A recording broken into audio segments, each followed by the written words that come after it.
All right, guys, time to grab here back again today. I hope y'all doing well and enjoying your day so far, and welcome to the CDL for 2023. We are just a couple of days away from the start of the Major 1 qualifiers. I'm joined by Pred today to have a quick discussion on everything, the madness that's happened the past several months, what's happening in the future, and the possibilities for Seattle Surge this season. Pred, how are you doing? Pleasure to join you again here. Obviously, you've been watching much of the World Cup, Australia in action. I know that you played football when you were younger, so you've been watching any of it? Yeah, nah, man. The World Cup's been amazing to watch. I have been keeping track of how the Australians are going. They're actually not doing bad. They actually had a decent. They're playing. I think they play tomorrow as well. But Yeah, I think so. they played France as well. France is just too good, honestly. But yeah, no, the World Cup's been good. World Cup's been good to watch. Yeah, I mean, what do you like? I know that you had a bit of a back and forth with Jacob about it on Twitter about like if you hadn't pursued COD and like how good were you at soccer, Like were you at a point where if you committed to that, like what do you think you could have got to in terms of levels? Because obviously, all the numbers that Jacob came up with, it's got to be harder to be, maybe, I don't know, is it harder to be a pro soccer player, pro football Oh, for player than sure. it's got to be, right? It's It's no way. definitely a lot harder. Got to be very fit. You got to be able to run a lot. Yeah. Look, I was good, but like to make it at such a high level in soccer, you have to be very committed. I feel like my commitment was a bit more towards code at one point. So, but playing football at the time was obviously something that I was very focused on. But obviously code, my motivation towards Call of Duty and becoming a professional Call of Duty player overtook that motivation to become a footballer. Because obviously, just in Australia, it's a bit different. I feel like if I was maybe in Europe or like even the UK, I feel like football is a lot more different and the way football That's a is good point life. actually about the culture and stuff like that as Yeah, well. the Like culture in like football's different everywhere areas. in the UK. Yeah, exactly. So like Australia, the like culture isn't football isn't number one. So like, you know what I mean? Yeah, makes sense. Well, it's been about a year since we had a last discussion before you were going into the season for 2022. Not a Yep. bad year, You won an Yeah, event, not uh, bad. good place in the champs, rookie of the year. I mean, Yeah. like about as good as you hoped for, or like I mean, your obviously, it would have been nice to expectations? win. Would have been nice to win champs. It would have been nice to win some more tournaments. Obviously, we had a few tournaments where we didn't do anything really. We just sat down and sat back up and straight back to Dallas. Like we had two tournaments we completely underperformed and just it was honestly embarrassing to be fair. We just came off of winning a tournament and we go to New York and we don't even perform near to our level. I mean, there was definitely the year was a roller coaster. Let's just put it that way. There was a lot of highs, but if I look at it from an individual standpoint, I'm pretty impressed and proud of myself of how I played and how I presented myself my first year. But yeah, there's definitely would have been nice to win some more tournaments. It's always this season, Yeah, But exactly. I mean, yeah, like what a crazy season. The off season as well was absolute madness. I mean, it didn't Oh, look like the off season was going to be madness, and then yeah, it all just went rogue in the crazy. space of a few days. I mean, Yeah, I want to know like how. Because all the phase stuff, when that was kicking off around, they were going to drop RCTs, and then we heard rumors that they were trying to get Shotzi there, which obviously he probably declined. And then it was like, well, maybe if they put Cell to the main, potentially Simp could go to the flex, or, all sorts of names were getting thrown out. And people were yeah. theorizing that, like, the way that you and Sib performed, it was like, well, if FaZe are asking everyone, like, why are they not knocking on the door of Seattle? Like, Mm. was that ever a possibility? Um, yeah, I don't know. I don't know if I'm able to say anything but I feel like my heart was with Seattle at the time. So for me, I wasn't really entertaining or thinking of anything else. I was just solely focused on, the year coming, and I feel like at that point of time, the Seattle team made it very clear that they wanted me on the team. So for me, it was more about just enjoying my off season with my family and friends, and obviously watching the rostermania from a distance. Um, but yeah, Keep interesting, the very chaos to the interesting. minimum. Yeah, keep the chaos to the minimum for sure. Yeah, and like that also kind of leads into the other discussion around your team because it kind of looked like, all right, you guys had a good run, won the event. You individually were looking like the best SMG in the world at the end of the year. And, all these discussions were being had. And then Arcetes is a free agent. It's like, well, damn, teams with deep pockets are going to be reaching out to him. of course, what he's achieved with, not only two world championships, but as a mania and kind of, leading teams in the past, people were like, well, the theory goes about your team. Accuracy, he's done a phenomenal job. He's led you guys. He's, molded the Abedi School of Rotations, right? The Institute of Rotations.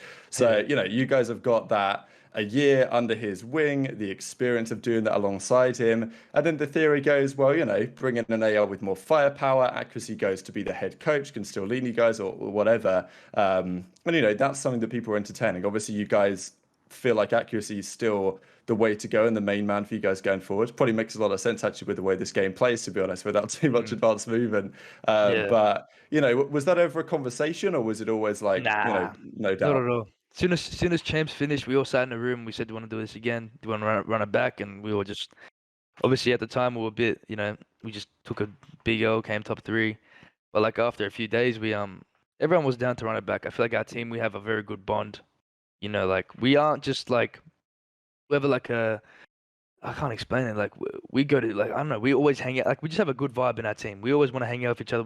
We're friends out of the game. If that makes sense. We're not just teammates. If that makes sense. We're more of like we have a good bond with each other. We understand how we are as people and how we are in the game, which is I think very important. Like there's times where if you want to win for someone, if you want to win for that person that's sitting next to you, like that's a different type of vibe. Like you can't really get that in some teams. Some teams people just want to win for themselves. Like when you want to win for that other person when everyone wants that in the same team, like that energy is insane. So that's something that we have, which I'm really happy about. But yeah, we never thought about getting rid of anyone or making any changes. That never crossed anyone's mind. It was obviously like during rostermania, people are gonna get approached. Obviously, if you had a good year, people are gonna come up to you, approach you. It's just about you let the organizations discuss that and whatever happens, happens. But yeah, no, we never had any discussions of like moving Lamar to head coach, anything like that. He's got plenty of time left. He's still, playing at a high level. Yeah, good to hear. I mean, that's the thing, what you said there, because some teams, it's been an accusation in this league, right, of players making their friends their teammates, whereas, Yeah. the optimal way to do it is just get your teammates and then, form the friendship bond. And, maybe you can think about that a bit in advance, but like, it 100%. seems like the way you guys built your team made sense because I remember talking to Accuracy and how he was, speaking to you and Sib and trying to get an understanding of whether you'd be a good teammate. And then you form the friendship bond, and then it's like we want to win for each other, and that's what you need to be a Yeah. winning team, I guess. Yeah. 100%. 100%. We were never friends. I didn't even know anyone. I just came from Australia and met them, without even knowing one thing about them. And to see how we've come from now is pretty amazing. Yeah. So going into next year, I mean, look, obviously you dominated the season. People are going to say, as they always do, that you're just a Vanguard merchant, just only good at Vanguard, not going to be Yeah. good at any other games. I know that, we've seen similar accusations from in the past players that are jetpackers, or even pre-jetpack era, there was the term ghoster that was thrown around quite a lot of players that were Yeah. only good at ghosts and then, they were going to fall off or whatever during jetpacks. And it's kind of rare that this has any consequence in reality. Like there's been occasions where maybe coming back from the jetpack era where certain players were better in World War II than they were in the previous few years. But I mean, I don't know. This reminds me a little bit of when people were talking about you just, farming the APAC region, right? Oh, he's nothing special. He's just, beating up on farmers. Like, what do you Yeah. think about those accusations? Does it not really affect you or like, Nah, you want not to at prove all. people wrong? Nah, not at all. That stuff, I'll be honest, like all that type of stuff doesn't really affect me at all, to be honest. Like for me, like I understand, like people are fans, people like that's what builds our community. People want to say things, people have their own opinions. I'm fine with that. Like I'll be honest, there is honestly not a single bone in my body that generally gets like, like even hung up on any of those type of things, man. I get to do what I love for a living, and that's all that matters to me. So this year, you were Rookie of the Year last year. There's a different clear Rookie of the Year this year, and that's well, at least clear favorite for Rookie of the Year. Who knows what's going to happen with other candidates and Beans and Wardy and these guys sitting on the bench of certain teams. But Scrappy's coming in. He's hyped up on the Toronto guys this year, kind of in a similar way to you were coming into last season. Look, he's made a lot of noise the last few weeks and stuff. Like this guy obviously has got a big personality. And I know that people are kind of lumping in, not in terms of the type of personality between yourself and Scrappy and Draza and these type of guys, but there's been all this talk lately, right, about the next generation and Crim and Scump and these guys retiring and moving on. And we don't know what like Clace's future is. Like, what are your thoughts around that, right? Because you've got the YouTube channel, you've got the Twitch stream. Many see yourself and these other guys as kind of like that future of COD. Like, does that carry any weight on your shoulders, or is it kind of like you just want to be yourself and see what happens? Um, I don't know. That's actually a good question. I mean, for me right now, I'm just focusing on like developing myself as much as I can, and if the time comes for that to happen and that happens naturally, then yeah, I'm not really like trying to force that. In a way, I'm just trying to do my thing and making sure that I can grow myself and the COD community as much as I can. So that's like my sole focus: to win for my team, to grow for myself, get growth for myself, and to develop the COD community and try to grow a fan base as big as possible. So that's just my ultimate goals, and you know, whatever happens, happens. But that's my main motivation. Yeah, smart man for sure. Like, my kind of second point that I was thinking on this is that kind of, I don't know, a lot of players talk about you've got to be yourself, which is true to an extent. And because a lot of players, they won't do, if your personality is inclined to be able to do content and be a bit more comfortable on camera, Yeah, then players like that will do that. Players that aren't generally don't. But like, it is a skill you can acquire and learn to a certain extent. And I know that Aches, when he was around, like, it's not like he changed his personality, but he did things because he knew that he was the villain. Like he wasn't himself all the time. He would say things, he would act in a certain way because he knew that by like being that villain personality, it was going to help the storylines, it was going to help the scene, it was going to help people, hate him, but then watch the games. And like, I'm sure he saw that as okay, stepping out of his comfort zone a bit in terms of what he would do for the betterment of the scene. It's not really something you yeah, see nowadays, and it's not like we necessarily should see that nowadays. But I just think that often it's talked about that pros should be themselves, but at the same time, like I yeah. just fear for a Showmanship. lot of these guys because like the maximum time that the average length of a player's lifespan in the CDL is like 2 years. And if you don't do much for that 2 years, like, good luck afterwards. Yeah, no, it's a tough league. There's only 48 players. People getting switched in and out consistently. You really have to make a name for yourself. Like you have to do really well, and you have to, people have to actually understand that you're trying to be, a good Call of Duty player. You have to try and prove every day. Like you're right. Like a lot of people come in and out. It's more about how you cement yourself, and um, that's actually a really good like point. Like showmanship, like that is very important in any sport. Like if you go look at like the UFC, like if you go look at Conor McGregor, like what he done in like however long he was around, like he wasn't it's not like he was the best fighter in the world or like something, you know what I mean? Like he was just a really good showmanship. Like he would and like people would love watching him. He was so entertaining, like super entertaining. But that's a good point. Like having the showmanship. The league is obviously like we didn't have that, but that storyline back then was like it made a lot of like it did like create a lot of audience for sure. The elephant in the room, then, got to ask about it, obviously. Scump's retiring end of the season, and people are saying, well, what's going to happen to Optic? Because I think there's no guarantees that when Scump does step away, that it's like those three plus one. I think, like, who knows what's going to happen this season, the middle of the year, like things get pretty hectic there already, as it has done in the recent past. And look, people are trying to come up with a list, right? If Scump Yep. steps away, they've got to have an SMG. People are like, maybe people have talked to Envoy, right? Who was there, the Prince briefly, gone to Thieves, could potentially return. And then Aches has suggested, like, well, if Scump retires, you've got to try and break up the Tiny Terrors. Go to FaZe, offer a bag, do whatever you've got to do to get one of Simp and Abizi. But after your season, right, people are now putting you in the conversation. Like, how do you feel about that? Um, it's play any player that gets to play on Optic is obviously it's probably one of the greatest Call of Duty, if not the greatest Call of Duty team, um, in the history of all Call of Duty. So, like when I hear that stuff, it's obviously, for me, I just try not to get distracted. I got a year of Seattle here. My future currently is with Seattle, so I just try my best to solely focus on just winning tournaments for my team and being the best player and the best person I can be for my team. When I hear all these type of stuff about Optic and all that type of stuff, obviously, like it's great people from that, their fan base, they want to see me on that team, and I get a lot of people always tweeting me and stuff like that about, joining their team and stuff like that. It's nice to hear, but like I said, my future and my thoughts right now are with Seattle. Yeah, understandable. It's an interesting one, right? Because I guess at the Yeah. end of this year, you'll be a free agent, and then, well, I don't know how the contracts work. We can't see the contracts publicly, unfortunately, but I think that'll probably be the Yeah. case on the 1+1s. So it's not like we need to see the numbers, but it would just be nice to be able to see like this player's contract expires at this year, like it's Yeah. available in other esports, but sometimes we have to do a little bit of guesswork.